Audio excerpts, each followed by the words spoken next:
So, welcome to episode 2. Welcome to episode 2. I hear your co-host in the background. Yes, someone that's decided as soon as we went live that he was going to have a big feeling, you know? That's awesome. That is so awesome. And how are you doing with the heat? Because I'm melting. Gross. Yes. Yeah. If any of this shine, it's not highlight tonight. It's just sweat. Yes. That's exactly it too.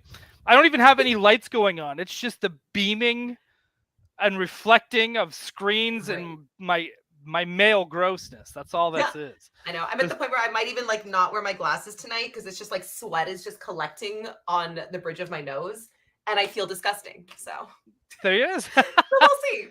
Maybe I'll be too blind and put those back on in a minute, but yeah. We'll find out. But man, there was a lot. The San Diego Comic-Con just finished. Yes. There was so much news.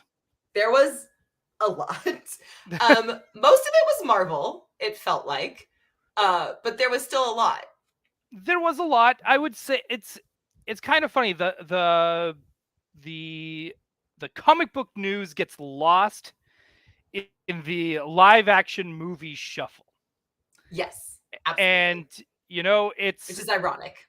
Which is ironic, seeing as it's the comic books are the foundation of all of this stuff that we're getting, and I do appreciate all the stuff we are getting. Don't get me wrong. Yes. But there was another timeline too. I think it was for DC animated movies, right? Which I think had I have no idea. They had 4 announcements, I think, for DC animated. Let me pull it up because I did not memorize it. I know one of them was we touched on earlier. It was the crossover with Ruby, which was very exciting. Yeah, which is something. Harley Quinn season 3 is premiering, which I don't know if that was a San Diego Comic-Con announcement. I'm just throwing that into the world because I love the Harley Quinn show. Right, got to plug hilarious. It. Just gonna. That was fantastic. The Nightwing is in it now, and his animation is really fun. Okay, so here we go. So it's Ruby and Justice League, Batman, The Doom That Came to Gotham, Legion of Superheroes, and Justice League Warworld. Okay. I don't know where any of that's going, but well, yeah, right? Yeah, I'm not. I feel like what DC is kind of doing with their animated movies right now is they had some really big hits, turning some of their more famous plot lines and completed storylines into movies. So it was almost hey, did you miss reading this entire arc of the Justice League comics? Watch this movie instead, which was actually kind of cool. Right. But I feel like now they ran out of ones that they were excited about or ones that were really modern. So they're just kind of looking around at what else they can animate. Yeah, I guess. And it's also been a long time since, I think the last time we ever saw the Legion of Superheroes in anything animated was Superman the Animated Series. Yeah. We've got someone who's excited about Legion of Superheroes. That's John Yerkeba, IDW cover artist, John Yerkeba IV. Wow. Yeah.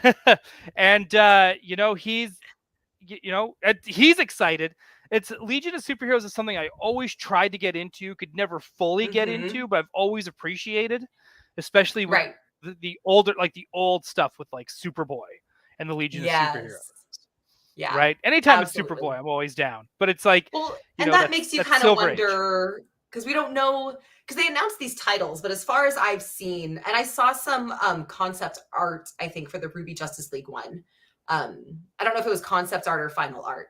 But I did see some, which is interesting because it was definitely, because that was one of my bigger questions was how are they going to do the art style with the very anime CGI Ruby and then the not that DC animated universe. And apparently there was a whole Legion animated series. I missed that one. I'm not going to lie. So did I. Now I'm definitely. Well, now we have to watch it. Absolutely. Now we have to. Maybe we'll be more excited about this if we watch that. Maybe that's what we're missing. Maybe we'll do a couple commentary episodes. Maybe we'll get John Yerkeba in here to kind of explain it for us as well. Maybe we'll get Batman themed cocktails while we do it. Oh, yes, please. Bat whiskey. Yes. That's got to be a thing somewhere, right? Yeah, night wine. Clever. Okay. Thank you. I like puns. I'm trying to see Quick, here. if you were a bat boy, who would you be? No. He's right. And it was on CW Kid. 26 episodes, so it wasn't very. That's still a lot. What year? When did it run? Well, it was during the kids WB era, so that's got to be early 2000s. So a little after our time. 2006. Oh. So yeah, I would have been like. I would have been distracted with other things. Yeah, I'm like, is this one of those things where I look at the art and it unlocks something? Nope, unlocks nothing for me. Yeah. No. Oh, I recognize art style though. That art style was so big around that time. There's definitely it's that Ben 10 style. Yeah. Theme like look to it. Right? Yeah, that's right when I kind of stopped. Because unfortunately, we're not sharing our screens at the moment because I've got another thing set up and lined up and ready to go. But yes, for those who've been like watching Ben 10 or even it's a slightly more realistic take, I would say, even on like something like Fairly Odd Parents. Yeah, is that like a futuristic Khan with a mullet? I hope so. Good for him, you know. I think the mullets on Kryptonians in general, I think just works a lot better. Absolutely. They've got the jawlines to pull it off. Yes. I absolutely. But Dick used to too before he got yassified. He had much more of a jawline for his mullet era. His mullet was like massive too. And then he went to that weird ponytail. Because it had to balance out the discoing. Oh, the ponytail era. Oh, that long, ridiculous ponytail. He can do no wrong, honestly. Well, sometimes Wing made a statement. We still talk about it to this day, and that's how fashion works. If you're still talking about it, it wasn't wrong. Okay, that's the route we're gonna go. Because what I love is that we have like, especially with like Nightwing, that ponytail era of hair. It was like, it was like a story point too. Like that whole thing that kicked off his solo run for his ongoing series. It starts off with the villain cutting off his hair, then he has that the middle part 90s he has his boy Mulan band style. moment. Yes, he has his Mulan moment. I love him. What a drama queen. Just Dick Grayson. That's what he does. I think we need to watch this. I think this is a requirement now. Okay. Yeah, it looks like there's a young Superman that joins them. It's like baby Superboy and grown Khan. Yeah, it would be just our Superboy and the Legion of Superheroes. No, but it's like a young Clark Kent. I'm actually like goes forward in time. That feels like kind of like, and here's where I have to make a confession. I feel like I am like pre-salty for Legion of Superheroes because of what happened to John Kent. So I have to set that aside. I do, and I'm acknowledging that. I gotta let some things go to enjoy this. It's okay because this is pre all of that. It's not his fault completely. But this one is a Clark Kent. This one's a young Clark Kent. Yeah. Yeah, 2 seasons. Legion takes Clark to the future. Lily's about to leave for small. That's really cool. I'm actually super interested in this. So, hey, if that is now making me excited for the animated or the new movie. Yeah, it kind of made me wish it was a series now. Because again, the Legion is so massive. Batman the Doom that came to Gotham, I think specifically was a really interesting choice. Because I feel like they've been doing really iconic stuff up until now. Like they did The Long Halloween, The Killing Joke, Flashpoint, and Injustice. You know, a lot of those really big ones. Not that this isn't big, but, you know, in comparison. Well, it's if I can remember correctly, the Doom that came to Gotham, I think that's like it's like an Elseworld story. Yeah. So it's almost like a Gotham by Gaslight style Batman. Yeah. I was going to say, doesn't it have like actual supernatural elements, or am I thinking of something else entirely? Absolutely, because it's Mike Mignola. That's what I thought. Okay. Like I was like, I'm pretty Hellboy. sure I remember this one actually having it's like a Scooby-Doo zombie island where they finally find a ghost after all the weirdos in masks. Oh man, we need more. We need more. Like we need more, I want more Batman Brave and the Bold style Batman as well. Oh yeah. Right? That real fun stuff. That do any of you two watch the CW DC universe from Hey Flash? So not consistently. I did watch the first season of Supergirl consistently, and then kind of on and off after that. I gave Batwoman a try, and am specifically in love with the Poison Ivy costume design for the actress that they eventually released. But it wasn't Pamela Isley because she's Asian. I guess they were too much of cowards to make Pamela Isley Asian. So she's a completely different name. She's like Supergirl's friend's cousin or something crazy. But she's Poison Ivy, but her outfit is fantastic. I always kind of fell off of them. Like I always start hard on the CW series. Like Flash starts really hard, and then somehow I just trickle off. Yeah. But I do want to watch like Superman and Lois. Yeah, I do want to give that one a try. I do want, because everyone's saying such good things about it, and even I see on Twitter too, where it's like, can't they make a Superman movie that feels like Superman? And they're just like, oh, you should be watching this. Yeah, right. So I watch that. So I'm like, okay, so here we are complaining about not getting the Superman we want to see, but it's actually right in front of us the whole time. So I think I've kept my mouth shut about the Superman I want to see. You know, well, you're a better person than I am because I haven't. So. I've still been vocal about it, but I'm just trying not to put it on social media as much. You know, that's fair. You know, let's see. Also, Bendis is supposedly writing a new adult-oriented Legion animated series for HBO Max. So there's that. Oh, okay. Well, Legion of Superheroes is teenagers, so if it's like Superbad or American Pie meets Legion of Superheroes, then I'm 100% down for this. I will be cautiously optimistic because, again, I love the Harley show.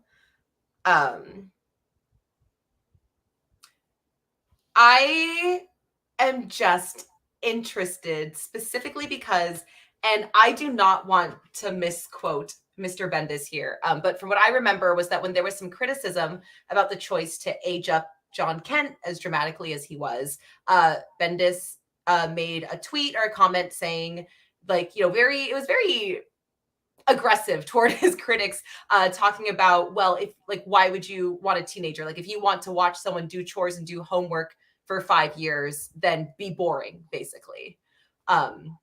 So I find it a little interesting that he would make a comment like that and then go on to work on a teen hero group. Right. I think we all know there's nothing boring about a teen Kryptonian, you know. Even if it's a teen Kryptonian in Smallville doing chores, I would 100% I'm still interested, honestly. Yeah. I want to see how. I want to, like, to me, the most interesting thing would be a Kryptonian kid who's also bisexual, growing up in small town Kansas, of all places. And his best friend is Batman's evil feral murder son. To me, like, that's incredible. That to me is way more interesting. Yeah, because he has to deal with door open. Yeah, for when Superman, if you're still gonna have him leave Earth, for Khan to step up into the Superman role, for John to turn into Superboy, instead of Khan and Tim being eternal children again in the DC universe. Right. And I mean, comic books always have a way that if they ever wanted to go back and do that, they have an absolute easy out of retconning all of them. And I think there's a part of DC that knows that the Super Sons was a success in its own way, because I mean, they're making a Super Sons animated movie. They did a Super Sons Elseworld. Everything they do that isn't John's canon storyline right now takes him back to being a child. They're not having him grown in literally anything else. So we'll see. We'll see. Again, I still totally think there's room for these stories of a bisexual Kryptonian doing chores in small town Kansas. And it can be done a lot better than John's Pride story in DC's 2020 Pride collection, because it was really bad and mildly offensive, actually. And for those of you who don't know me, I'm bisexual. It was not done well, and that could be for a different night. I would like maybe next week to actually like talk about the entire like pride and the epic highs and lows of high school football, you know. Right. But yeah, but like just since we're talking about John and his bisexuality, it's like it's great they made him bi, but you have to do more than just make a bi character. We're at a point in representation where you have to do your bi character well, you know. Correct. It's true. And people like, it's funny because like I can sit there and go like, oh yeah, you just write them like normal, but it's just like, but that's totally the straight white dude reaction of like writing anything. It's like, oh, you want to make a badass woman, just write her like you'd write a dude. You can't do that either. Right. Well, and I called it last year Pride, 2021 Pride, when John's run was new and he was announced as bisexual. His first kiss with Jay was during Pride Month. So all his Pride Month covers, which I just have to say the artwork for those covers and all the artwork that came out for his first kiss with Jay and everything was beautiful. Oh my God, gorgeous, which made me even angrier because it was like issue 3, I think, of John Kent's run. And he had just met Jay and they went from like, literally you could have like taken out the page with the kiss and it would have just been like this conversation between friends. And this year, Tom Taylor did an interview and I was like, I know what happened. They rushed this relationship to get it out for Pride Month. That's 1,000% what happened. They said this kiss has to happen on Pride Month. And Tom Taylor did an interview recently where he like admitted that, where he was like, yep, DC wanted this kiss, this relationship to be solid by Pride Month. But to me, that is such a disservice. Like you can have a bisexual who's not in a relationship. They're still bi and they're still valid. It's again, that feeling of he has to be an adult and he has to be with a man or it's not bisexual representation. It's like, it is though. It is. Right. And again, I think that's another thing where we miss out with him being a kid and coming and becoming that and knowing that. And we didn't like, I really want to see like Clark and Lois, like embrace that. Yes. Cause you know what I mean? We got to see Lois embrace it, in his run, but like, where's his dad? Where's Superman, Clark Kent for this like huge thing? We love Clark as much as we love John. We want to see this. Before, it's funny with Clark and Superman and being a father figure. It's like they did him so well with John. It's so bad with Con. Like they did him well, even but I'm saying with like when John was like still written as like young, and they still like. They made Clark such a good loving dad, but also when it came to like even Supergirl, like this is before Rebirth stuff. So we're going way, way back. But I'm just like, even with Supergirl, even with Power Girl being his cousin and his cousin always trying to get up in his pants, and you got like, you know, then with Con as well, he was always like kept that weird distance from him. A weird, aggressive, like hateful distance. Yeah, like almost like disgusted with the fact that this kid is his clone. You know, it was which like if you have that shock moment when it first happens, I get that. Oh, weird. My mortal enemy took my DNA and created a mini like love child between us. Like that's a little uncomfy, valid. But like it's been a minute. And you're telling me Lois Lane of all people isn't smacking Clark upside this head, being like, hey, this kid is yours, whether you meant to make him or not. Time to step up. Batman did it for Damian. Right. Not well, but he tried at least. And Connor was also like, and that's what made the 90s Superboy when he first came in. That's what made him so interesting, because it was like, you know, I remember it was Martha Kent and John like watching Con on TV for the first time, and she's like, that's Clark, but this is Clark without that guidance, without those parents. Yeah, well, they really tried to play it off like he's like a brother to Clark. Yeah, he was a cocky douche, right? Like it's like he didn't have that family upbringing, that love and that caring, and so that like you know that's to me is what Clark needs to be like passing down. Yeah, exactly.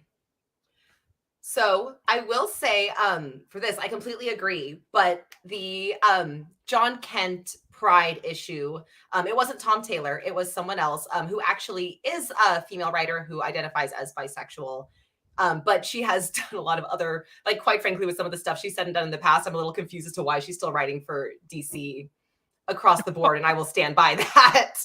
I will take some hard stances on this show it has been some really rough stuff. And after seeing her DC Pride issue, because again, it's just like with John, it's not just about being bi. It's not just, okay, we use someone who's queer. Okay, we have a character who's queer. It's like, you still have to do it right. Right. You know, you can't just give people a pass. Like we threw in a Black character. We threw in an Asian character. It's like, yeah, but were they well written? Or were they a stereotype? Or did you commercialize, you know, this thing that has this meaningful impact on our society? Like, how did you handle it though? Right. Yeah, that's a big, yeah, I agree. That's a big thing. And now I'm trying to, you got me all curious. I'm like, who is this? Who is this I'll say the name. It's Devin Grayson. Oh, it was Devin. Jeez. Man, Devin Grayson. And it's crazy that you say that because, like, I didn't think Devin Grayson still wrote comics. And yet here we are. I thought Devin stopped writing in, like, early 2000s. Like, okay. I really think they were in the room and they were like, we need queer people to write this. And someone went, hey, isn't Devin one of those bisexuals? And they went, bring her in. Yeah. The X-Men team has them all. We can't hire them. Yeah, honestly. Right? Like, oh, wow. I had no idea. Huh? Mm-hmm. Well, now I know. That's wild. Mm-hmm. Fun, huh? Yeah, I had no idea. Abby, my co-host, one of the hosts of Anxiety with me. I will say, and a little bit of this is headcanon-y, because I'm not sure exactly what title they've given her, but she's definitely not straight. Wonder Woman, they have for sure confirmed. I would probably label her more pansexual, but she's definitely not straight. She's definitely not straight. And Kitty Pryde has from X-Men has come out like officially bisexual. It was another thing too. Tim Drake, another main character. I mean, they keep killing him now that he's come out, but you know, bury your gays. It's a classic trope. Why not? Put your women in the fridge and bury your gays. Yep. Right? That's how it goes. Oh yeah. Like seriously, the amount of like times Tim has like died since they made him canonically bisexual in like Elseworlds and canon. It's like, dude. Yep. But I think all the Amazons now, and including Wonder Woman, who's like one of the pillars of not just DC but comics in general. Yeah, she's also, yeah, like you said. Amen. Yes. Yeah, definitely not straight. Yeah, God, no. Not even close. No, I would not challenge at all. any woman to stay straight on that island. Right? Yes. It's that's why it's called Paradise Island, right? So it's Absolutely. There's a reason for that, you know. Yeah. So we've been on a tangent. Unfortunately, none of the SDCC announcements were particularly queer, exciting ones. They weren't. The only one I can really think of again is the Tom King announcement, and now I can't even remember what that is because so much has just happened with me in general that I can't keep up with the news. Because now all the news from like 2 days ago. I mean, I just have been flooded with the Death of Superman 30th anniversary stuff that we were kind of talking about before stream, which I'm really excited about. That it's like an anniversary thing, and it's not a redo like most of Twitter seems to be freaking out about. It's not the other Death of Superman. It is an anniversary celebration of 30 years since the death of Superman. So I think that's cool. And some of the art I've already seen coming out for the anniversary. I am like, there's one in particular. It's John and Martha Kent at his grave, and just like in the sky in the background is just his red cape and like the silhouette of his head. And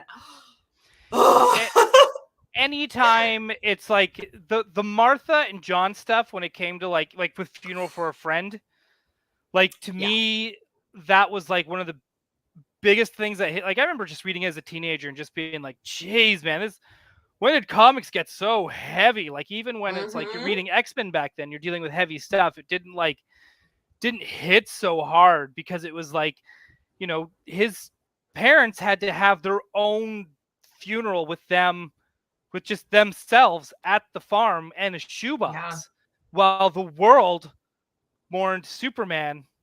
You know, they didn't get to be there in person in Metropolis, right? I probably didn't want to, honestly. Well, I think they did, but it was like they can't because it's like nobody knows who they are. Nobody knows who Yeah. Superman is. So it's like, who are these people? It hurts all over again. Right? Like, it's such a big thing. And I still think Funeral for a Friend is one of the most beautiful stories ever written. Yeah.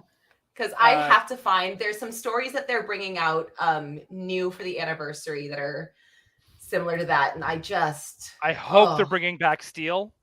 That's one character I really, really hope they bring back. John Irons. I really hope. Standing Guard by Roger Stern. I'm going to mispronounce names. Forget the names. The epic battle between Superman and Doomsday from the Guardian's perspective. And then Time, the story of how the death of Superman looked from John Henry Irons' perspective. And Above and Beyond, a powerful story of Ma and Pa Kent watching their son fight Doomsday live on television and going through Clark's photo albums with the feeling that their son always prevails. Oh, man. So they're going to hurt us this year. They're going to hurt us real bad. Just reading that description, I'm like, I'm sweating. It's just sweat. It's fine. Yeah, man. That picked a scab for sure. Like, and I feel like it's so good because I feel like we've become so numb to superhero death. Like, all the Robins have died and come back. Everyone's died and come back. So I think going back, and that's all because of this story. It's this storyline. Yes. It started that trend. Yeah, so like doing a new death, I'm like, they're gonna come back. I'm not worried about it. But going back to the original death and just talking about it more, like, that's way more painful in the best way. Yep. Like, and back then, superheroes stayed dead. Like Jason Todd, dead. Yep. Barry Allen, dead. Was that when Bucky Barnes was still dead too? I know that's Bucky Marvel, but dead. Yes. Yeah, he didn't come back yet either. Right? Like, all of that back then, they all just they died, and like we got Wally instead. And even at one point, like, Hal Jordan was dead for the longest time, and he was the Spectre. And that's when we got, that's when we got Kyle. Like, I'm always gonna have a soft spot for Kyle Rayner, but it was like I still look back and go, they missed an opportunity to not have it be an American. Yeah. Right? Like, there's just, I find it like, for the longest time, the Green Lanterns were always American, and I was just always like, I don't know. That's that's probably just me being a Canadian reading comics and being like, why does everything have to be? Yeah, you're like, maybe you mix it up a little because it's not like we don't have all of the other ones. Well, I always kind of, like I said, X-Men was like my gateway drug to comic books, and when I was already reading X-Men, they were already like worldwide. Right? Mm-hmm. Like they came from Africa, Germany, they came from Japan and China. Like, they were like from everywhere. Right? Mm-hmm. Their meal ticket Wolverine was Canadian, full on. I mean, like, it was absolutely.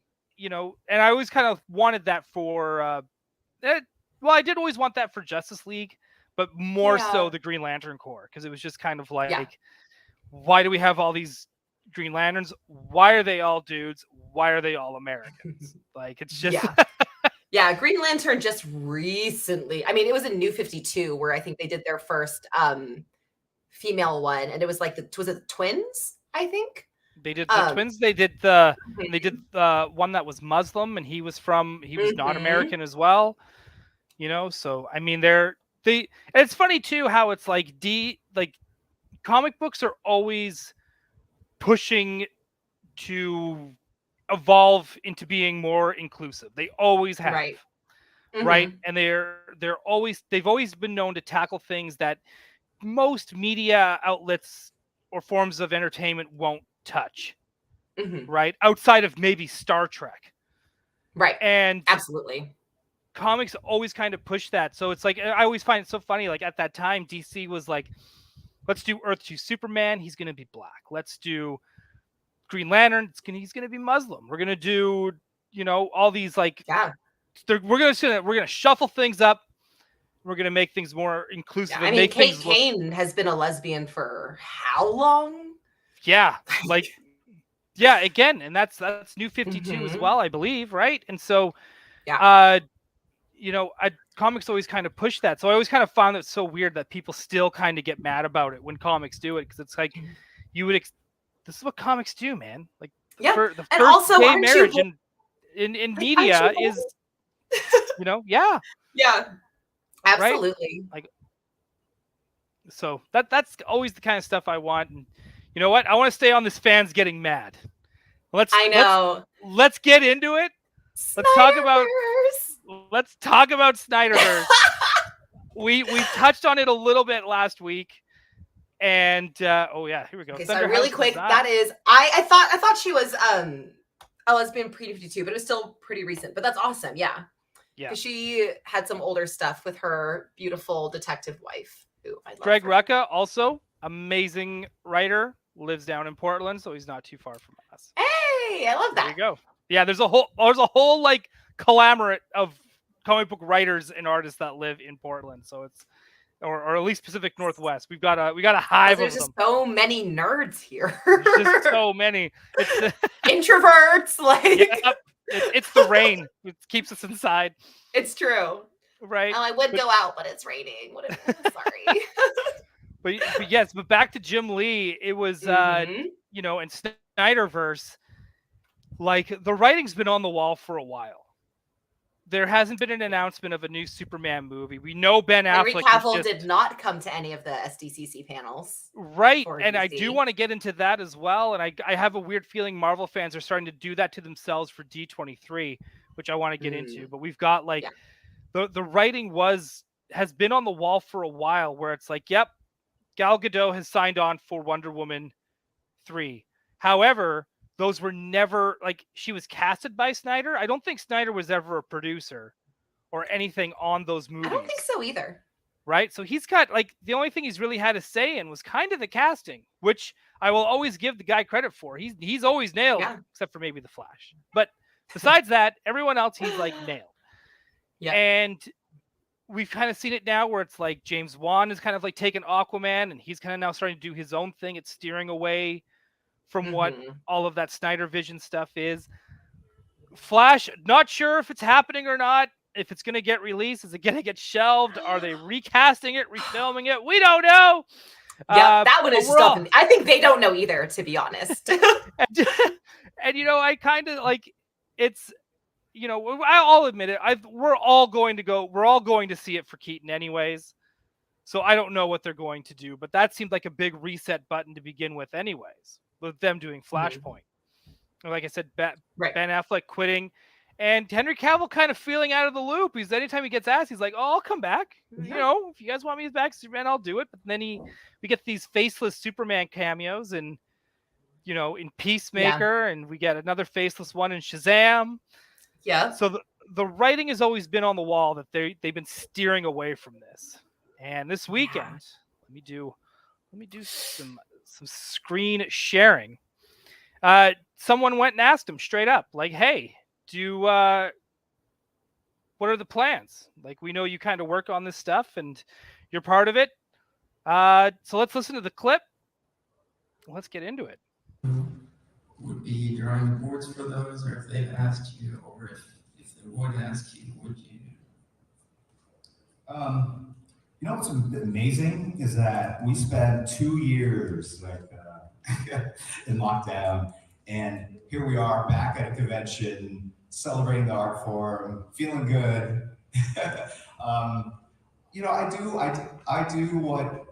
work on the projects that are in development, right? And so, you know, I think the Snyder Cut was Zack's vision realized, and it was a really satisfying, you know, story told. But you know, there's no plans for additional work on that material. So I was happy to help contribute to the pitch for the other stuff, and it was kind of fun to actually see that stuff get out there because I did that years ago, and I actually thought it had been erased, but they had kept it in storage. Right. Also, thank you. Thank you. Okay. I mean, that's pretty clear. Yeah, let's hear your thoughts. Yeah, no, I mean, I think he makes a point. I think that the Zack Snyder vision, that 3-4 hour, whatever it was, because I sure watched it at home with an intermission, you know, like the rest of us all had to do once it was released. I do feel like, not him, but just like DC Universe in general, I just feel like they screwed themselves so much by forcing themselves to play catch up with Marvel. I feel like they skipped Avengers and went straight to Endgame, you know, Right. in their Justice League films. And so I think you had this movie that, had we been falling in love with these characters for, you know, in the cinematic universe specifically for a while, had we not had to waste time on so many introductions, could have been a really cool Justice League film. And it was just too soon. It was just too soon. And I think they realized that. And when you do that, when you have your big finale too soon, there's no going back. You did your finale. You're done, you know, Right. For better or worse. I'm 100% with you on all of that. You know, I think I didn't want to watch the Snyder Cut, but then of course, you know, my friends over at Yes Have Some podcast there, Craig and Abby, who's in the chat, and Jacob Walsh, they were like, we're gonna do an episode about it. You have to watch it, and it was like the longest watch. And like, I'm not saying it wasn't like there were some good nuggets in there. Oh yeah. But man, it felt very self-serving. It felt very just like we could shorten this up. This could be an hour and a half. Not maybe in the way that it was shortened, but, and I think that's the thing is like Steven and I, we went in to watch it and I already saw, like I saw Twitter saw it first. We did not watch it right away. I just saw so much praise. This is what it was supposed to be. Blah, blah, blah. And I watched it and I was just like, I mean, it's better. It's better than what we got, but it's still right. Yep. It's still not saving the DCU. Yeah, it's still just yeah, and I absolutely agree. And it was really awkward. I remember the build up to it too. And they DC Fandom in September. That September before, and that's where they announced it. They I think they announced it before then. But then they said we're gonna do a segment with Zack Snyder, and they got all these fans that were like, you know, not restore the Snyderverse. What was it? Save the Snyderverse hashtag. I guess it would have been back then. So they brought in a bunch of these people that were like, I guess, going all in on Twitter or wherever on social media, and they brought them in to more or less tell Zack Snyder how amazing and glorious he is, and you know. There was like this was like a whole campaign. It became very hero worshipy in a strange way. It became he can do no wrong. Yeah, it was really weird and awkward to watch, and I totally remember that. For some reason, I remember that. I remember the first Suicide Squad, the first look at it, and I always remember like with James Gunn, and we got that first teaser for the Batman at the very end of the day. But I remember having to like get through all that other stuff with Snyder. And I remember like me and my buddy Tyler, we're like literally driving around with YouTube on the dash. And we're just like, what is this? What is going on? Why are all these people kissing his butt? Right. Yeah, and he's just sitting there like nodding and taking it in. And I'm just like, this is weird to watch. And like, don't get me wrong. Like I have been in meetings with Zack Snyder, like with Snyder, like I worked on Batman versus Superman. He is the nicest guy, and I'm never going to take that away from him. Batman versus Superman was one of the most funs I've ever had working on a movie. Regardless of how the movie turned out, right? Like, and I still like, you know what? And I'll never say anything like bad about the man personally, ever. Yeah. However, that was weird. And it was uncomfortable. It was. And can I just, as a small side note, because it's hilarious and I like calling myself out for being dumb, I just want the world to know that Ryan and I were having just a conversation, and I did say some very aggressive things about Batman versus Superman, not knowing that he had worked on the movie. So I'm like going off. I'm going off. And then there's a pause. And I'm like, oh no, there's too much of a pause here. And Ryan goes, so did you know that I worked on that movie? And I just like stood up and I was like, I'll be back in 10 minutes after I video or something. Like, no, and I was like, oh gosh, how should I say? Because I was like, I should tell her, but I didn't disagree with what you were saying. So it was like, I should let you know I did. You let me go off. Yeah, but I think people should be allowed to, and it's. And I mean, of course, they're not going to have you on Fandom talking to Snyder about what you think of his films. So it's like, You know, and it's I like, mean, I they remember, should, but it's fine. absolutely. Like, I remember watching Man of Steel, and I almost walked out, and my buddy was just like, "No, just stay." And I was like, "No." I was like, and it was I like won't. right at the end too. Which I didn't even realize it was the end, but I was just like, "Yeah, I'm done. I can't do this anymore. I am done." I've been sitting here for I think 5 hours. No, it feels like 5 hours. 5 hours, and I'm like, I'm getting depressed, right? And I always think that's the Why one is thing Superman with, so sad? well, with Why I is it think just 2 one hours thing, of kicked puppy? yeah, oh, yes, like Crypto got kicked to the moon. The, Oh, baby. you know, it's one of these things with, like, I think DC more so than Marvel as far as expectations go when going to a movie. When you go to see a DC movie, even if it's Batman and it's grim and it's like, you know, and like whatever, I still feel like you should come out feeling somewhat inspired to do better and be better. Oh yeah. And I think Yep. even more so with Superman and Wonder Woman. Oh God, yeah. I really Right? think before the Marvel Cinematic Universe specifically, and even a little bit afterwards, though, like outside of like, I get it. You know, Marvel fan, I'm a Marvel fan too. Like, you can sit there and like give me the dates, the numbers, the how important Marvel is, how successful it is. But at the end of the day, just the cultural zeitgeist of superhero, of the idea of comic book, superhero, action adventure, like it's Batman, it's Superman, it's the just like that's just the first, you know, stereotype, the first thing, the first framework of what a hero is that comes to mind. And DC, I think, tried to push away from that instead of embracing it in their cinematic universe. And why? Yeah, You, they you were just can't. like, we should make them troubled and angsty. And it's kind of like, Yeah. there are moments for that. There are, Yeah. your Superman and Clark, they're going to have their moments where sad. it's Yeah. like, there are times he cannot save everybody, but he Mhm. feels like he has to. Those are moments. These aren't moments where he chooses not to save people. He gets upset because he wants to save everybody. I think that's the one thing that's always going to bug me about like him watching John get sucked up by a tornado. And I was like, yo. Yeah. I was like, this is like the easiest thing to hide. If you're He's Superboy, not you gonna have let his these powers. dad. There's no cameras around, or even if someone saw him, nothing. who's gonna believe you? Who's gonna believe you? And it's not even who are you going to believe? You can have him literally run to go catch his dad. They can fly off, and he can say, thank the stars. The tornado carried us over to this field. Yeah, landed us on a hay bale. Break his dad's leg for effect if you need to, but like if you don't let need him to, die. or something, right? But it's just, to me, it just kind of felt like it's something you could easily fake, and I think that's why the Reeves one, it stands out because it's kind of like, you know, his dad died of a heart attack. Yeah, and that was the lesson of you can't you have all these fantastic, amazing powers. You're still not going to be able to save everybody.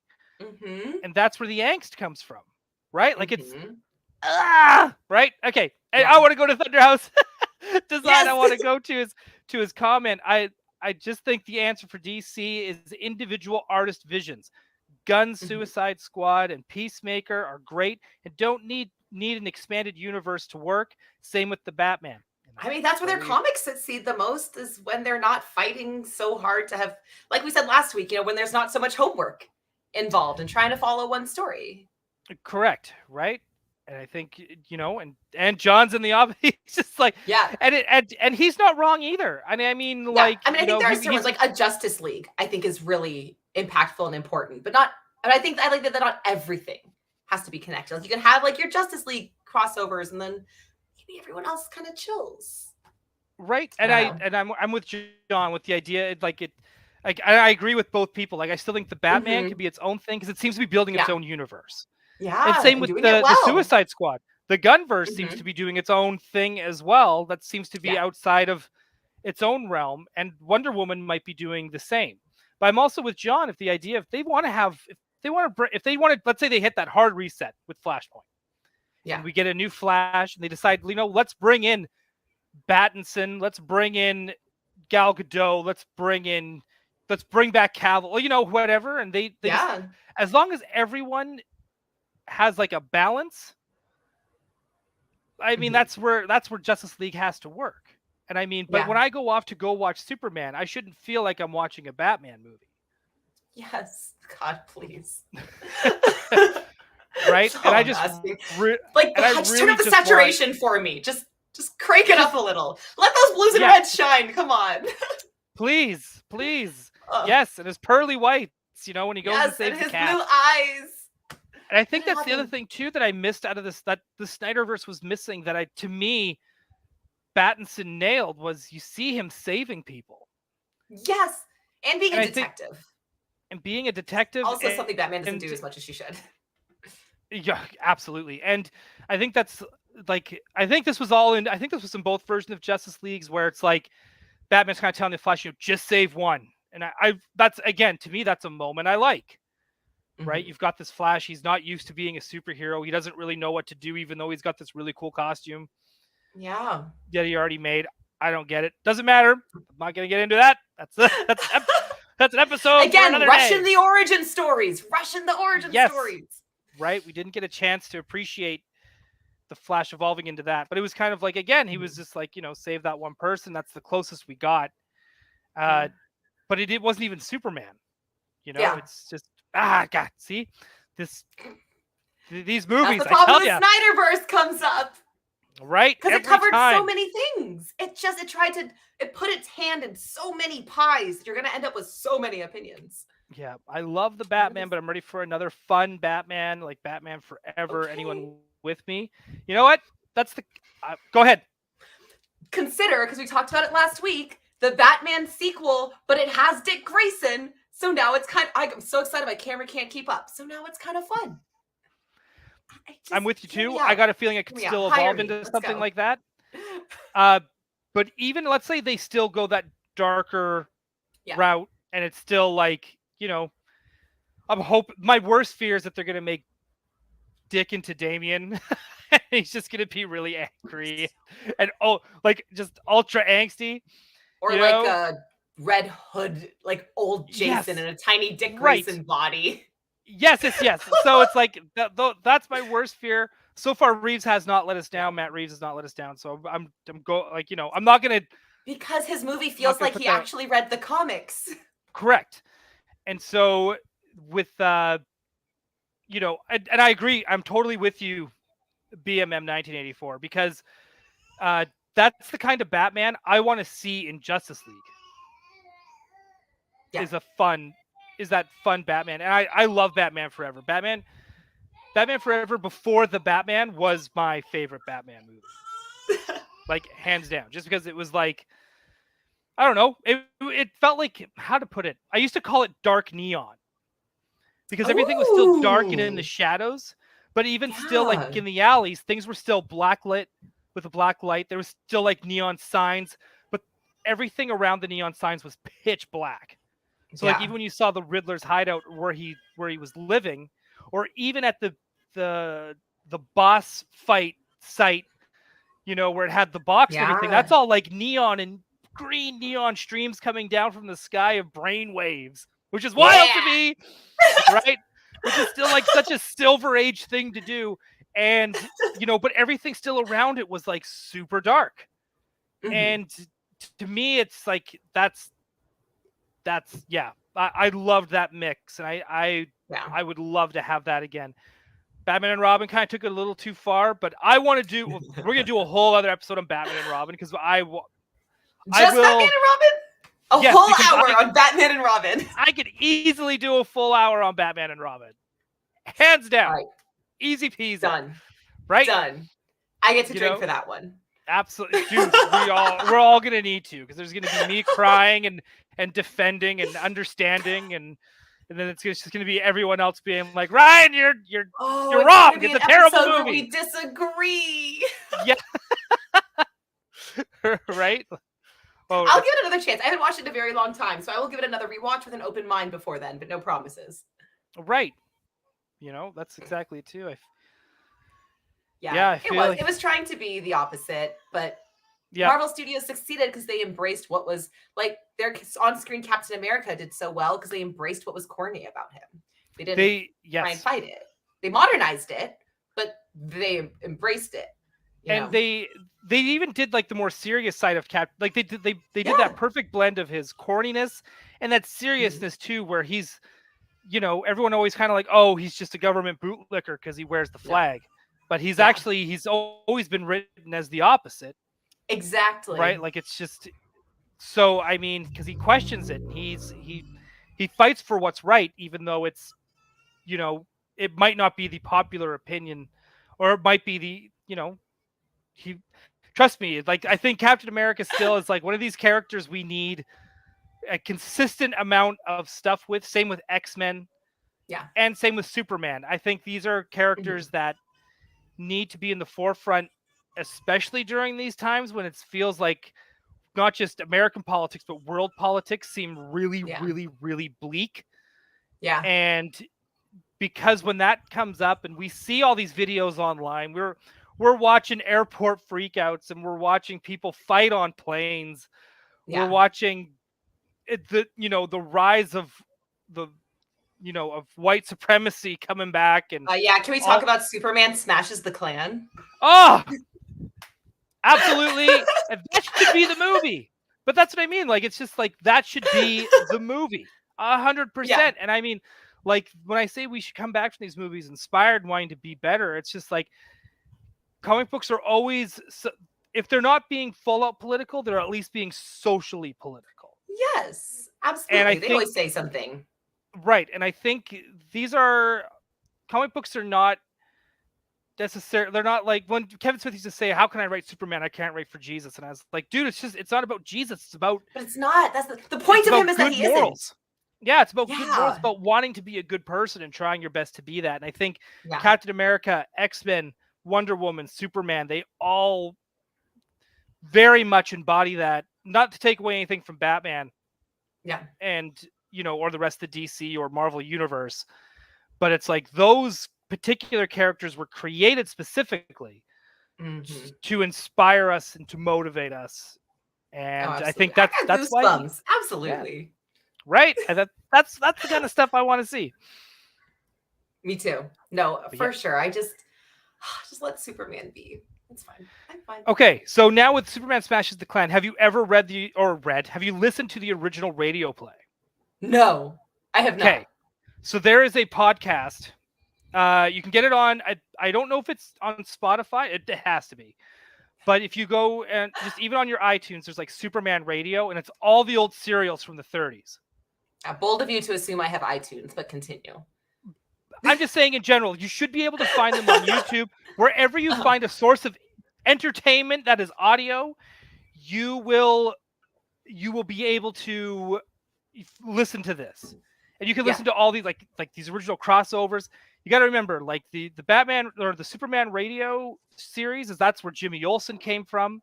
That's where Kryptonite came from. Lex Luthor came from all of that, right? When people go, oh, you know, I know I get like this too, where it's like the comic books are the true source, and that's not always. Look at Harley Quinn.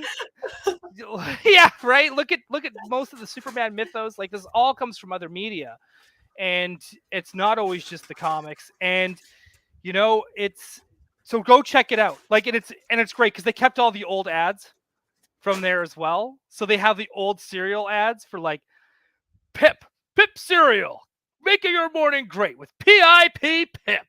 And with Pip, you can get these wonderful cards of birds. Learn all these different kinds of birds so you can be a bird watcher in your neighborhood. And it's just, you know, it's wild. So they still have all of that stuff intact, but I got to remember what I think it's called Superman versus it's just called Superman versus the Clan of the Burning Cross, which, without saying the KKK, it tells you exactly what he's going up against. And that's what Superman Smashes the Klan. That's exactly what it's based off of.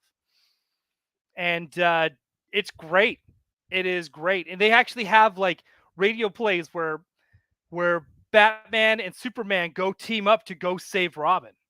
So you get this like old 40s style Batman or Bruce Wayne and Clark Kent. Like, it's great because they have like, it's a radio play. So, you know, right. That's okay. I'll keep going in the meantime. So they got the radio plays with Batman and Superman teamed up, but all of a sudden they'll all be hanging out. And the moment Lois Lane or Jimmy leave the room, their mannerisms change. You'd be like, So I heard from this guy that Robin he might be over here at this warehouse. Well, we should go after him, Clark. We can't be waiting here for this. It's just like, we got to stop having coffee. We have to leave right now. So it's great stuff. If you ever go and decide you want to if you're just going to be doing, like, again, it's just like listening to a podcast. If you catch yourself driving, or if you're just doing dishes, or if you're cleaning the house, throw one of those on in the background. I love that. Wow. But also Ryan, radio voice acting when for your comics. Yeah. I don't know. Maybe, maybe, you know what? It's funny. There's like a Batman radio show now that DC and Warner Brothers is officially have been putting out, also on Spotify. So look that up as well. Who knows? Maybe you and I will get, like, Craig and Jacob, my Yes Have Some crew. We'll get some of your friends. We'll do our own radio play. Let's do it. Right. We'll do one. It'll be a lot of fun. I'm all about it. We just have to pick the absolute best plot lines. Oh, we'll make it ridiculous, and then we'll make it so woke that people leave nasty comments. Yay! Oh, that's my entire goal in life. Right? They'll be like, what is this? This is not what this is all about. I'll be like, yes, it is. Comics have never been woke. Yeah. Okay, so funny story about that. So remember, so this is 2017, 2018. So this is when we were first introduced to the Mighty Thor, Jane Foster, and Captain America, Sam Wilson, Camilla Khan, all these characters started coming in and started being the champions and the Avengers and all of that. And someone legit took the time to handwrite my local comic book store a letter about how diversity is going to ruin comics and how nobody wants to read this stuff. God, however, now we're getting a whole, not only did we get a Disney Plus series about it, we're getting 2 full feature movies of that Captain America. We just got the Mighty Thor in the movies. Camilla Khan has one of the best Disney Plus series on. Oh yeah, Steven and I finished it. It's fantastic. I love it. And I love to see it. I think one of my favorite phrases is forced diversity, because you just want to be like, explain it to me. Explain to me forced diversity is people of color exist in the story. Yeah. And I mean, literally, queer people are existing in the story. Explain to me what you're really mad about here. Yeah, exactly. And it just comes down to straight up. It's white supremacy. And they don't want to actually say the words. They just try to scoot around it. Scary and bad. It's just well, if you're gonna quack like a duck, exactly. You're gonna be a duck, right? So my favorite thing was I saw a good group of people saying that Superman smashes the Klan was woke, and they felt attacked by it. And I'm like, this wasn't even subtle. This was Superman with white pointy robe. Yes.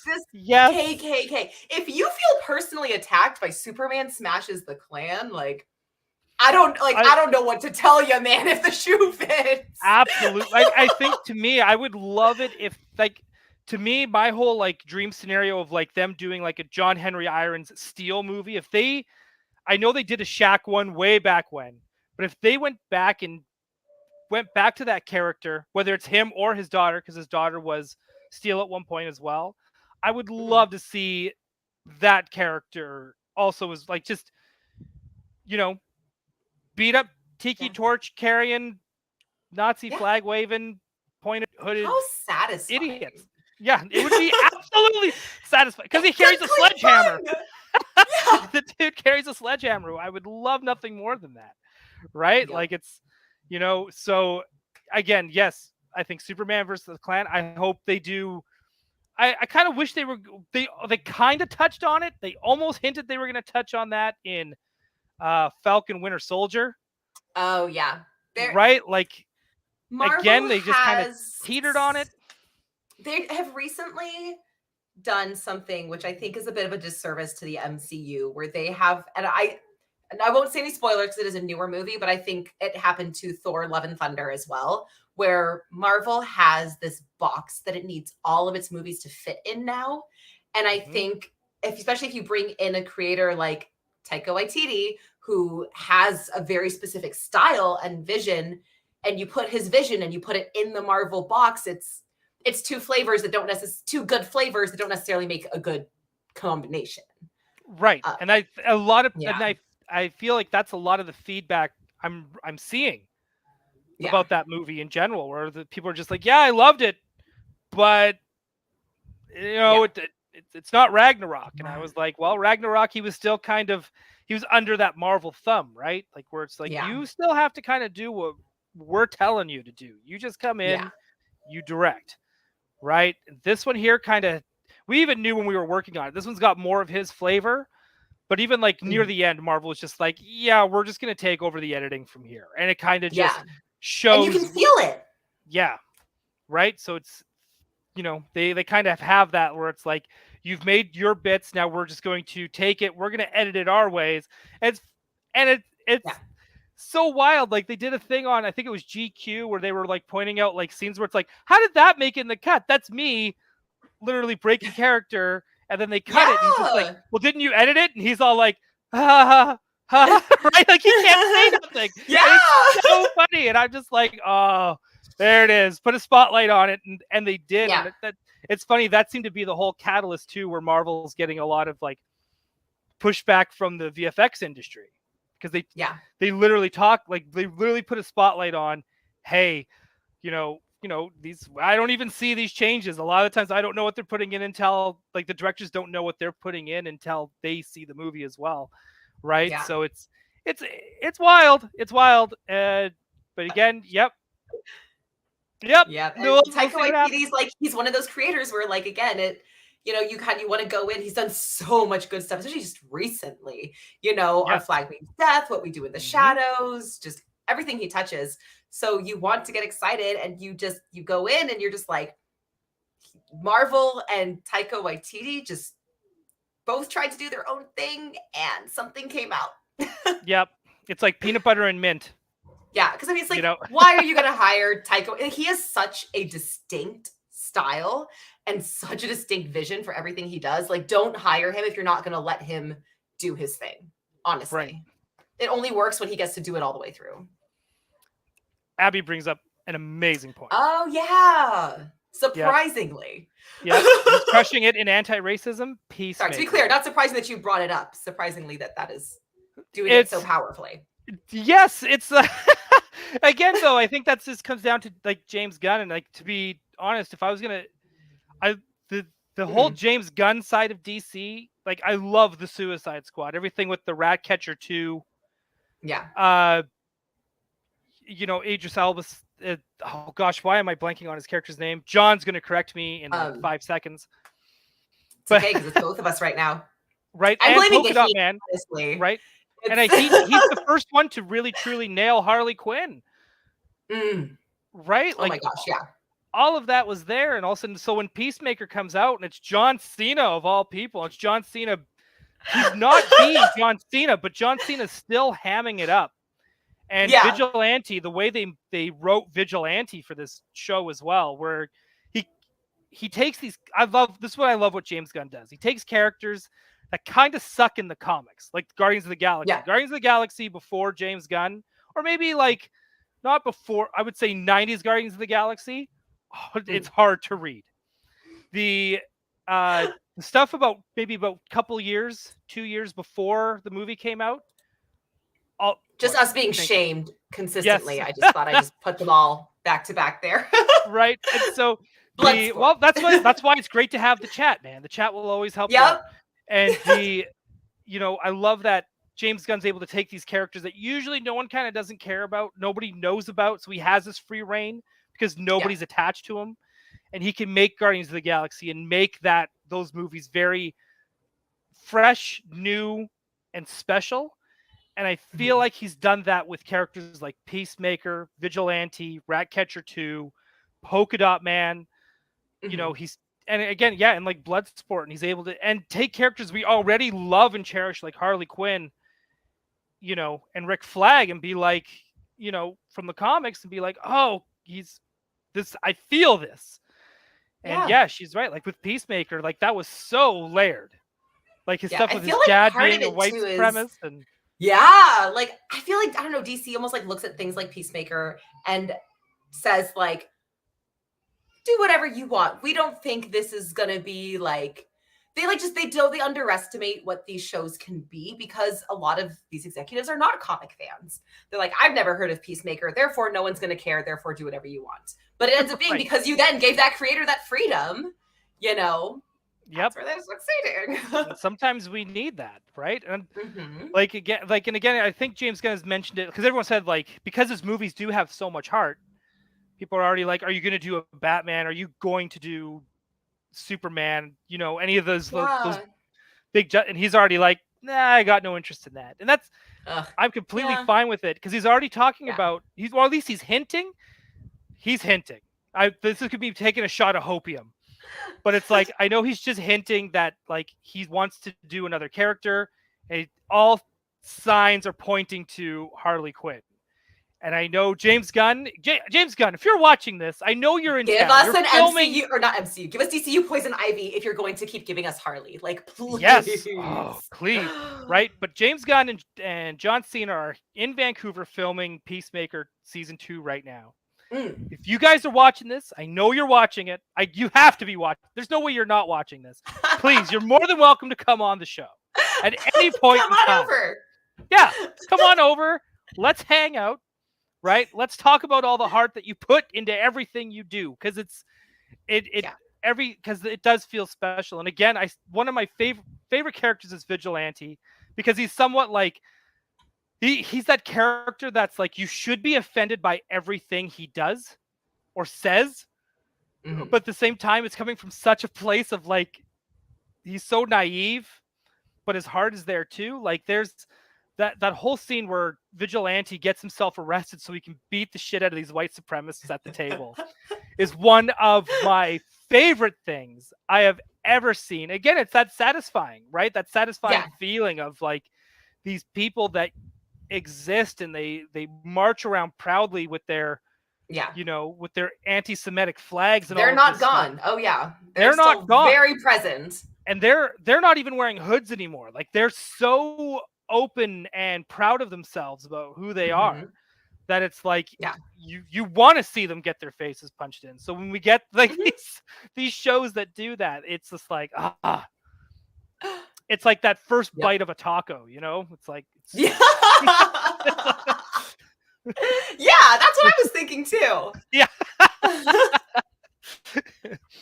Right, so it's just it's great. And I think at some point too, we should have Abigail on our show as well to talk about James Gunn verse stuff, because she's like, she is elbows deep into all of that. She's the one that, like, I remember when Suicide Squad, when it, like, because it was still like it was still very COVID-y when that movie came out in theater, so it was also on HBO Max like a week later. Yeah, and like she was the one too that was always like, "Oh man, I've been watching this nonstop for a week." So it's like, right? So she feels it, and it's and that's the kind of stuff I love, and that's how we should feel when we watch these movies. Like superheroes is not just cool eye beams. We should feel excited, and I mean, I know we're supposed to be talking about Death of the Snyderverse, but as far as I'm concerned, we're talking about anything else. I think we put the nail in the casket on it, honestly. Yeah. I think we buried it. I think we, put the dirt back, filled in the hole. Yep. I think we're ready to move on. Yeah. And it's, we still haven't gotten that. Like, I don't know if we've gotten that official, the Batman 2 announcement yet. I saw something about it being announced, but for like 5 years from now, that could have been not real. It is the internet.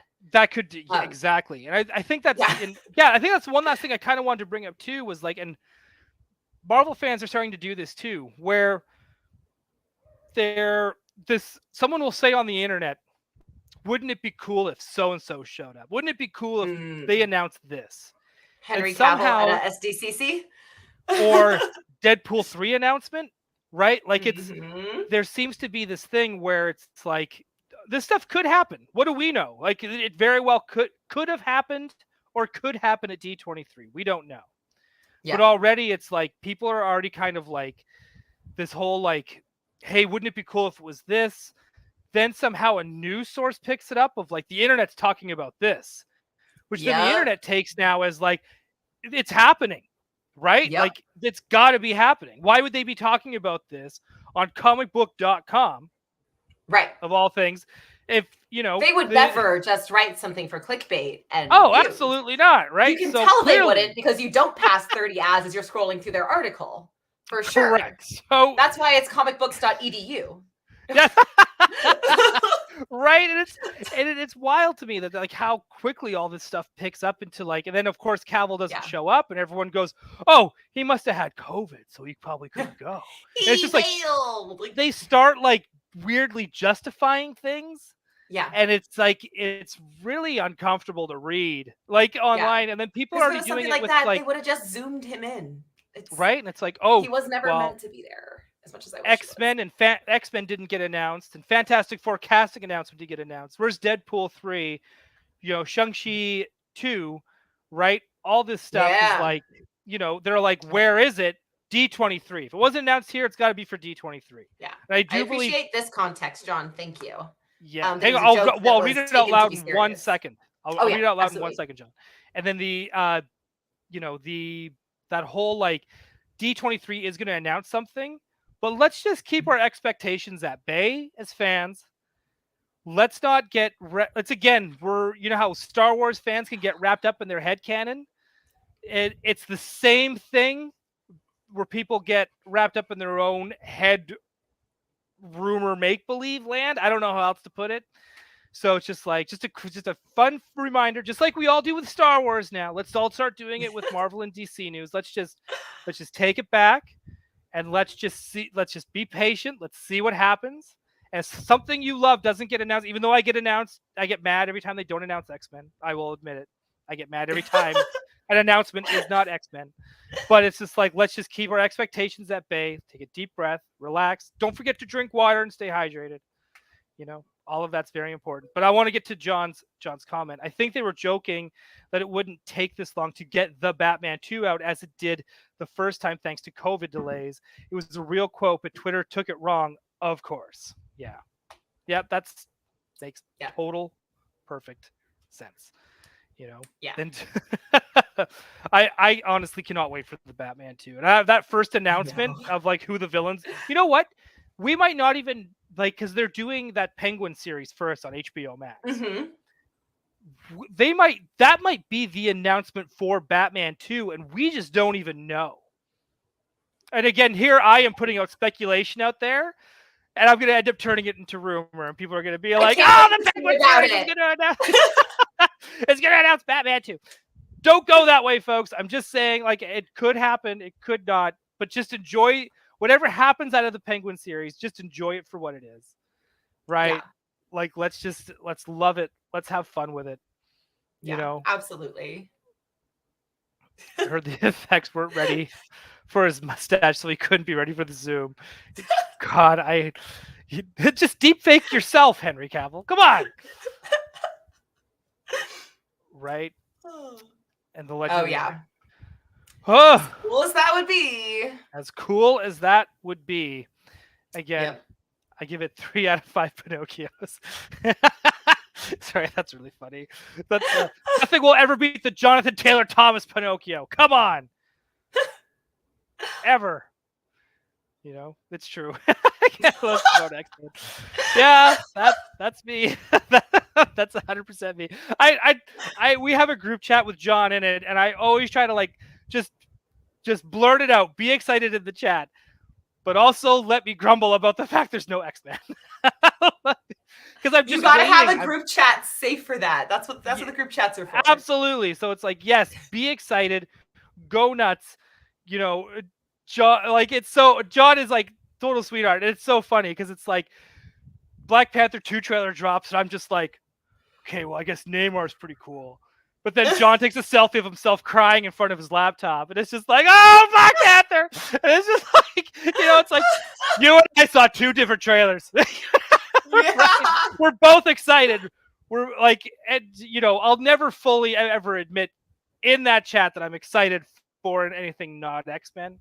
But it's like we're all excited. We're all excited for Black Panther 2 because there's not only that whole like Namor and the how they're going to honor Chadwick, right? There's all of that, but where's the character going to go? What are they going to do with the mantle? And it's like, to me, that's just exciting and as much of a draw as anything else that we saw in that trailer. And that trailer gave me goosebumps. Like, I wanted to cry. The fact you've got Americans and Atlanteans fighting over the power struggle of Wakanda is insane to me. I have goosebumps again. It's happening. It's happening, right? That's what this stuff does. Yeah. Oh yeah. Right. So I'm stoked either way. I'm excited for that movie. It's Me too. Yeah. What I would have given to be there. Right? And she was. And you know what? And that's I don't think anyone was expecting that trailer to drop.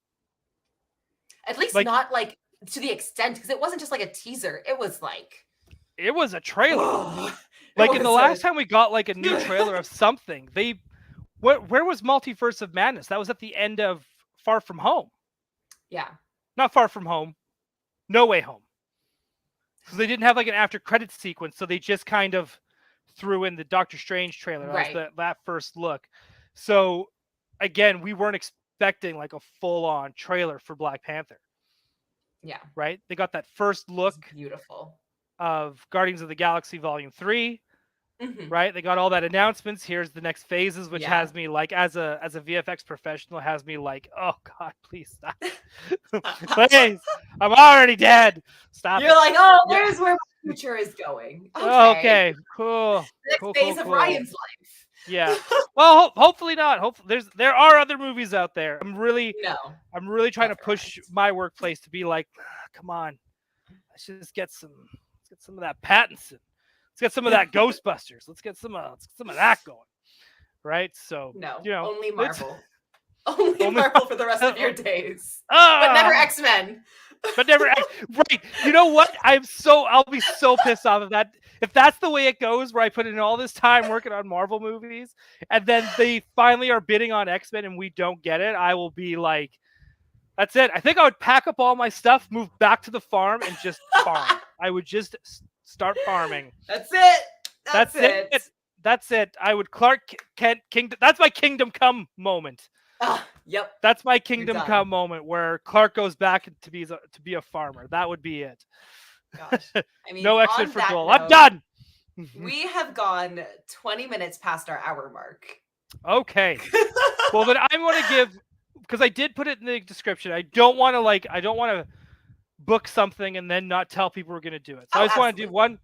I did say we're going to say, where's a good starting point for reading comics? And I've only got one thing. I did some deep thinking, and I could recommend this. I could recommend all the staples, all the things that everyone says 100 times of this is what you should read. I'm scrapping all of that. And I'm thinking about when I started reading comics at the age of 10. And what I did was I went to the drugstore. I saw Uncanny X-Men on the spinner rack, and I just picked it up because the cover looked cool. It was done by Jim Lee. And I was like, this is where I'm starting. It's Chris Claremont X-Men. We're in the middle of a very confusing, convoluted 5 things happening at one time story. And I knew nothing. Didn't know anyone's name. I honestly thought that Rogue was just from the Savage Land because clearly that's where they are. And I didn't even know it was called the Savage Land. I kept trying to read the story to find out where the hell are they. Right? Like I didn't know. I all this stuff. So I'm going to say this. Go walk through a comic store. Whether it's a trade, whether it's something on like the new shelf, even if you're flipping through back issues, if you see something that catches your eye, whether it's a cover, the interior work, whatever, or character, maybe a character's like just the look of them strikes you and inspires you, and you go, yes, that speaks to me. Just pick it up and read it. That's where you start into comics. It doesn't matter if you're in the middle of a storyline. It doesn't matter if you're in part 3 of 7 of a storyline. It doesn't matter. Just buy it, because the rest will all catch up to you. And even if you start the internet now, you have totally right. You have the internet now. You don't have to go buy it. You don't have to go and start spending half of your allowance on Marvel cards and hoping that you get the card that describes the character you're reading about, so you know more about them. You literally have a Wikipedia page, right? So it's just like, so even if you start at number 3, you may be able to go back to the comic book store and get parts 1 and 2. Yeah. Or maybe you just want to keep reading and you're just like, oh, I'm caught up now. I kind of get what's going on. And sometimes that's enough as well.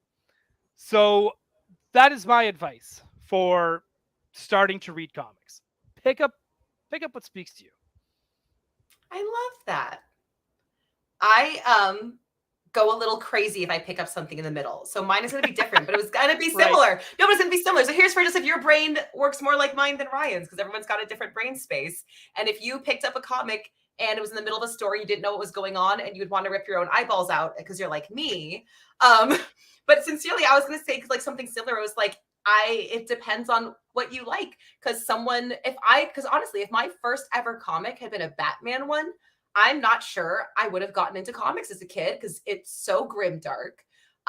It's so this many things, like it's so masculine in a lot of ways that I was not interested in as a child. I got into comics. I really like what you said about like finding that character that speaks to you. So my advice is definitely like, because I have a friend who, when it comes to DC Comics, like all they care about is really Jaime Reyes Blue Beetle specifically. So if you had started them on anything else, they wouldn't have cared. It really is find the character that you care about, forget about everything else, and then Google issue number 1 of their current run, whatever the current run is. Find issue 1 and start with them. And then you can expand from there if you meet new characters along the way, but don't force yourself to start with Batman or Superman or Justice League or the Avengers. Yeah, let yourself enjoy whatever character it is you want. I'm 100% with you, because I remember even like starting to read comics, and it's just like there was a sensational She-Hulk cover where I was like, okay, this looks fun. I'm going to get it. And it was legit like her looking bored while Hercules from Avengers is trying to serenade her and impress her. And she's just like, and the art was cool. She looked hot. He looked funny. And I grabbed it. And the comic was legit back then. Like they kind of hinted at it in the She-Hulk trailer too, because that was another comic that was like Deadpool in a way, where it wasn't as serious. It broke the fourth wall. And she did that in her She-Hulk trailer, where she kind of winked at the camera, and then the camera pans out and the guy looks like, what are you doing? Whatever. Right? Yeah. Like, you know, so like they're bringing some of that John Byrne era sensational She-Hulk into the new series. And I love that old series. And again, like I said, like you're just going to find these characters, and they're just they're not going to always be who you think you are or who you think they're going to be. Right? Like when I picked up X-Men, I would have never guessed that Nightcrawler was going to be my boy. Like it's like a Harry Potter wand. Yeah. The wand chooses you.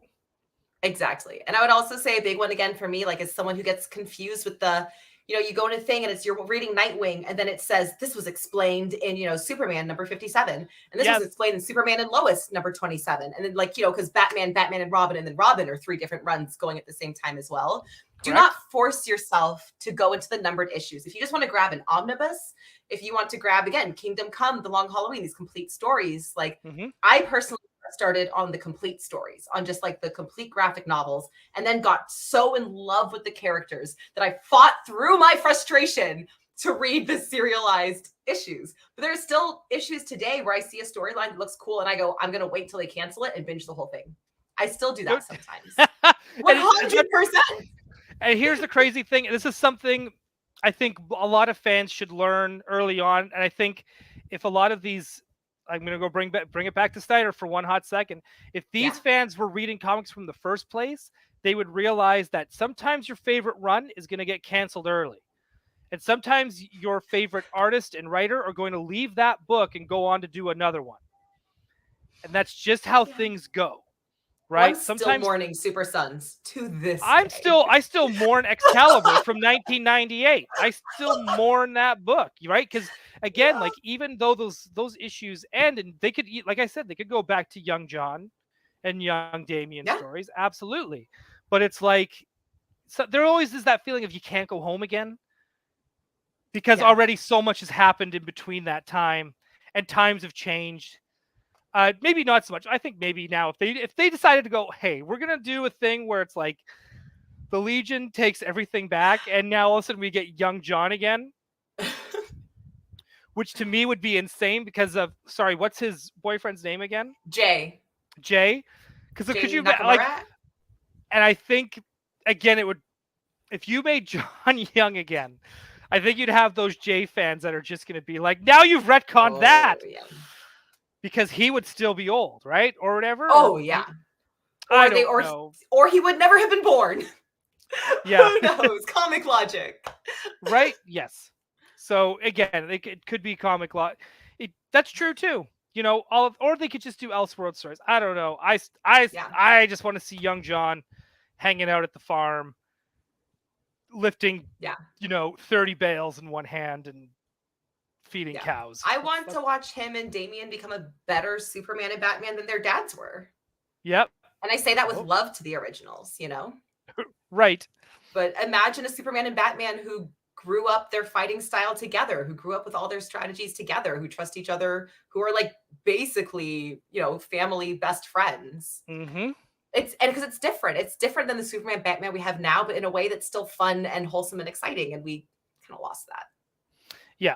We did, but it would have been cool to see that, because it was just like that's oh, and I'll just say I know I'm the one who called us on time, but I did have to say, for me, Super Sons was so important because, like I said, like a lot of modern comics are very, very grim. They're very dark, they're very violent, they're very aggressive, which is fine.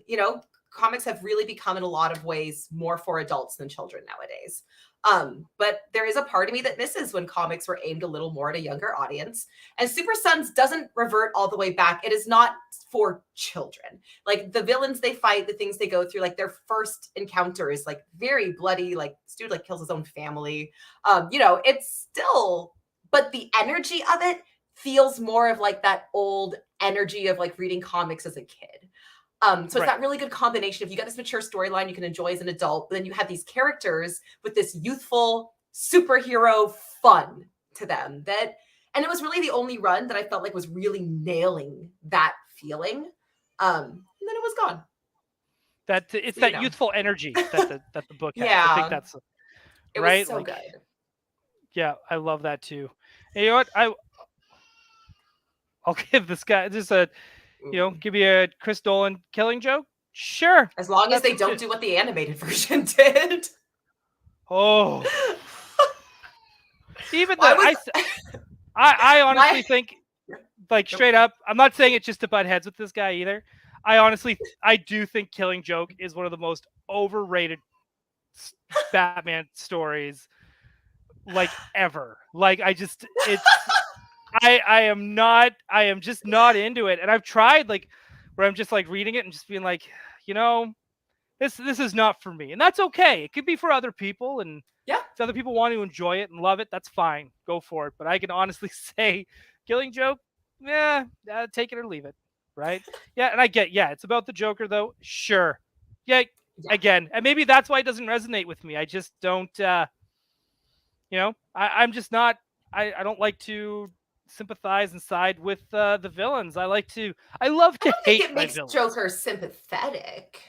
No, it definitely does. Oh, it definitely does. I was just like, I think you can explain a villain without excusing a villain.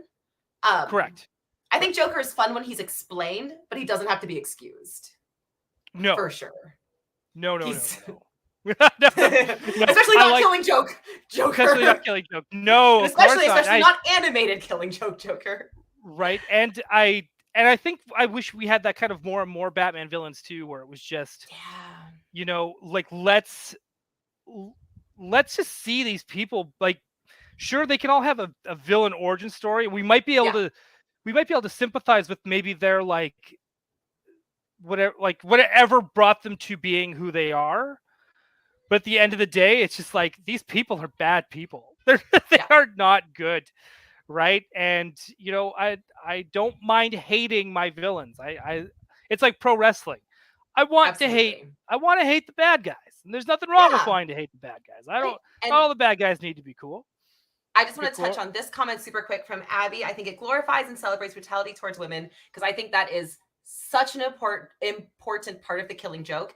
And I have big feelings of that I do not want to get into tonight, just because it would be a whole nother giant that deserves to be given the time to have the conversation about. But I want to bring that up as a really valid point and say, I hate where it started, because obviously the intention when the Killing Joke was written was not to empower Babs. I love that in the future afterwards, they took it and used it to empower her with Oracle and a lot of the things she's been written in since then. So I kind of appreciate it for being the jumping off point, but it doesn't get credit for that, because that's not what it intended to be. But the more details of those feelings are a much longer conversation. We are definitely going to have to get into an Oracle episode for absolutely. Yeah. And we're just gonna, you know, if Gail Simone turns out to be at Emerald City Comic-Con this year, I'm gonna make sure that we interview her on that. She's such a troll on Twitter. Oh my god. But yeah, we'll get there. Fine. And you know what? With that, we're just gonna wrap it up here. Yes. Thank you everyone for joining. If you like this video, you want, you know, give it a like. You know, leave a comment after. Let us know how you feel, whether it's good or bad. You know, we're down for it. We can take it. We're tough. You know, so that was like I can't see again. It's just those Ghostbuster quotes. We can take it. We can handle it. And I got my waterproof eyeliner on. Yeah, that's right. It's all good. And you know, we would cool after show. There's not yet. If we can get 1,000 subscribers, we'll start doing an after show. Ooh, all right. That. So there you go. That's our very early goal to have on a very second episode. Hey, it's all about having goals. Absolutely. And you know what? We're gonna eventually at some point we will have an intro. We will have an outro, which just hasn't happened yet. We're gonna get there. We're gonna see what the show evolves into and make sure everything matches that as such. And again, any last words, Lexi? Go. I think everything else I want to say is a whole new hour. So shut me up. Yeah. Got it. Okay, that's it, folks. Thank you all for joining us. You know what? Go read comics. Go support your local comic store. Go read comics. You know what? Go see the movies as well, even though I'll tell you not to, just so I can stop working for a hot minute. But go see the movies. Go check out the Superman radio show from the 30s and 40s. And you know, you just read, go love, enjoy stuff, inspire people, try to be the best person you can be, and you know, do what Batman and Superman teach us all the time. That's it. That's it for me. Yay. All right. Yeah, have a good night, everybody. Good to be here.